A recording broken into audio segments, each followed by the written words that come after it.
talk about veal for just a minute because, you know, we've talked about grass-fed beef and that it's fine to eat red meat, just pick a healthy one. Right. Where does veal fit into that scenario? Well, veal is a young cow. Yes. So the most tender veal is going to come from what we call a 6-month milk-fed calf. Now, unfortunately, this sounds a little mean, but the most tender meat is going to come when the calf has actually been kept in stirrups and not allowed to. I know that's. And they do that to make the meat yummy? Is that Well, what it they makes do? it very tender. It makes it just melt in your mouth. Wow. So. Is that cruel? We're going to have some cruelty to animal I can't people help but say calling that it. that sounds kind of cruel. But you can buy milk-fed veal. Okay.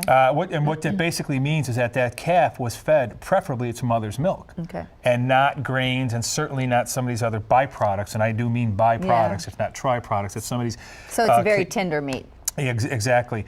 And Shirley, as people, our viewers have probably noticed by now, I'm very big on gamey meats, okay? Bison, venison, even ostrich. These meats are very lean. They're very pure because these animals are not typically processed animals because they're not typically farmed animals. Yeah, Jerry loves ostrich burgers. I've never had one, I'll have to tell you. They're very tasty. They're very tasty. And so is venison is tasty if you know how to make it, especially if you know how to make it in stews and stuff. Yeah, because it can taste kind of wild if It you can be a don't- little gamey tasting, which bison is not at all. No. So our recipe today is for bison and veal meatloaf. We have obviously veal, we have buffalo, we have oatmeal, eggs, ketchup, Worcester sauce. I'm going to just talk a little bit about the oatmeal that we use in this because, and I probably should have spent more time on this on our previous shows at recipes, but surely with every recipe that we give here, we are going to introduce fiber. We're going to introduce a proper balance of carbohydrates, protein, and fat. And of course, we're going to introduce organic produce when apropos, and animals that are untreated animals that are, No antibiotics, no antibiotics, no hormones. pesticides, growth hormones. All these things into the equation go into every meal. And here we're going to get some of our fiber, and this also kind of helps keep the meat together. Right, you got to have when something. You You got to have breadcrumbs or something to hold meatloaf together. And so we use this, and we always use organic oatmeal. I know we mentioned this in a previous show, but here is organic oatmeal. Look at the ingredients: organic whole grain oats. That's it. That's it. Short list. Okay. Here is one of the food processing giants. This is their ingredient list for it's the same thing, quote unquote, oatmeal. Whole grain rolled oats, calcium carbonate, oat flour, salt, guar gum, caramel color, iron, pyridoxine hydrochloride, riboflavin, folic acid, which I really put in there more for preservatives. That's just too many things for a simple, basic grain. So use organic oatmeal. The recipe, of course, is on the website if they want to look into more detail on how to make it. But Shirley, this is one of the tastiest. My kids love this. My wife loves Smells this. We've gone from eating one pan of it to two as the kids have gotten bigger. Well, my husband's favorite meal is meatloaf. Of course, he always made it. Through the years, I've made it with ground beef, but I really want to try it with bison. Well, then. Yeah, Go right I will. ahead. I certainly will. Have Shall we have a little bite? Absolutely, we should. Because it's been smelling so yummy. And we've got salsa poured on the top, just tomatoes. Sauce is one thing you can put on there. My kids like to douse it in ketchup and mustard. Yeah. We How have about a like natural. barbecue sauce? I used to like. I bet you Jerry put barbecue sauce on it. Well, it was you're probably thinking it was unhealthy barbecue sauce, but. See, isn't that tasty? The veal and the bison together. Oh, it's delicious. It's so much. Regular meatloaf can tend to taste kind of bland. Yeah. But Shirley, these are the animals that God created. And these animals have been untouched. This is how delicious everything God made tastes.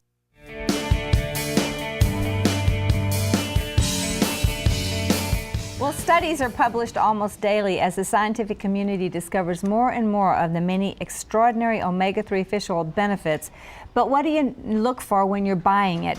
Joe has the research in today's healthy shopping tip. On one of our previous shows, we spent quite a bit of time talking about omega-3 oils and how important they were. And even some of our motts, people on the street actually knew what omega-3s were and how important they were.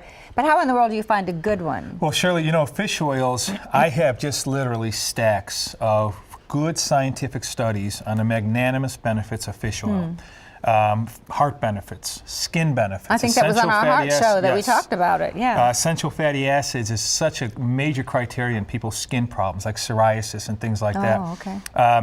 Now, It's ingested or not topically? Ingested. Ingested. Okay. It's known to help, with blood pressure. It's certainly, like you mentioned, a great friend to the heart. And now, Shirley, they're coming out with studies that are showing what a great friend it is, combined with vitamin D, for what's called SAD, Seasonal Affective Disorder, where people from October to March really struggle. And it's because of the lack of sunlight that they get. And so vitamin D, along with these particular omega-3s, has been found to be magnanimously beneficial.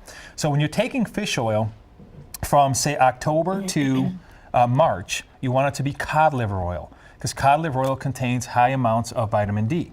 October to March, okay. Right. Now, the winter months. In an American diet, the omega-6 and omega-3 balance is way out of whack. Your omega-6s and your omega-3 should be roughly 1 to 1. In a typical American diet, it's about 20 to 1. And how do we get that? By eating what? Because omega-6s aren't everything. They're in all the oils that are used for chips and snacks and so on and so forth. So this great imbalance is causing a lot of health issues. And omega-3 is the hardest thing to quantify. In an omega-3, is the DHA and EPA. Those are the two. See that right here on this label. Yes. Tell us what that is. Well, they're really, really long names, so I'm not even going to try and pronounce them, but they're the two hardest to find omega-3s in food. Okay. Salmon has quite a bit of this, but that's really one of the only foods that has these particular components of omega-3 that's really important. And you were telling me before that like tuna, it has it, but it's usually so full of mercury that it's a greater risk. Yeah, your larger fishes do have great deals of metal in it. The higher up the food chain, the more metal that fish is going to have in it. And so what do we want to look for in omega-3? Well, let's start off by talking about what we probably don't want to look for. This is an example of a compressed tablet. Now, what this tablet has to go through in the factory in order to look like this is a lot of pounding on a press. They use different types of oils to bind this process and to keep these tablets together. Because they're oils. So what they use to keep this tablet together, conversely, makes it very difficult to break apart in your system. So they don't digest well. It really doesn't absorb that well. It really doesn't absorb well. The other issue is omega-3s are very unstable to heat and any type of processing. Really? So ultimately what you want is something that is mercury-free, PCB-free. You want to know the exact amount of DHA and EPA. Here's a brand called Carlson's, and there's several good brands out there. We don't even sell Carlson's at Kylie, so this isn't about that. No. But here you see the exact amount of DHA and EPA that you have in the label. And one of the reasons we don't have them in Kylie as really wonderful product, the Total Living drink, is because you can't put an oil into a powdered drink mix. No, and you really need to have your omega-3s come from a suspended liquid. I have yet to see a tablet or a capsule that is effective in delivering that. So, and this is lemon flavored, so it doesn't, I was people think, say, oh my gosh, cod liver fish oil. We used to drink that when we were little. It was like punishment. Shirley, teaspoon a day does absolutely wonders. If I had a short list of what everybody should take on a daily basis, it would be your dark leafy green vegetables, number one. But in that top 5 would be fish oil. Wow, it's good for your heart, it's good for your skin, good for everything. Well, so you just take 1 tablespoon a day of this stuff? This, you would take a teaspoon. A teaspoon. This is highly concentrated. The cod liver oil, because it has more bulk to it because of the vitamin D, you take a tablespoon. And surely anybody that suffers from, depression in the winter months, even depression in general. Not really, but I hate the winter. Well, for women, we're talking about women's health here today. Your bone density, vitamin D is huge in that. So cod liver oil is a great product to take from, and it's something that everybody should take every day. So cod liver oil is better for the winter. Is this a different kind of oil? This is just fish oil with a very small amount of vitamin D. Okay. So it's the same thing omega-3 wise. Yes, you could. You could just take this all year. Yes. Yeah, and again, we don't offer this product. Carlson's is a great brand, and this is all about shopping. So just want to give them a couple of warnings about what not to get. If it does not say mercury-free and PCB-free, you don't want to get it. Okay. You preferably want the fish oil taken from a small fish, like say halibut or cod, and you want it to be from cold waters, and you want that fish to have been caught in the winter.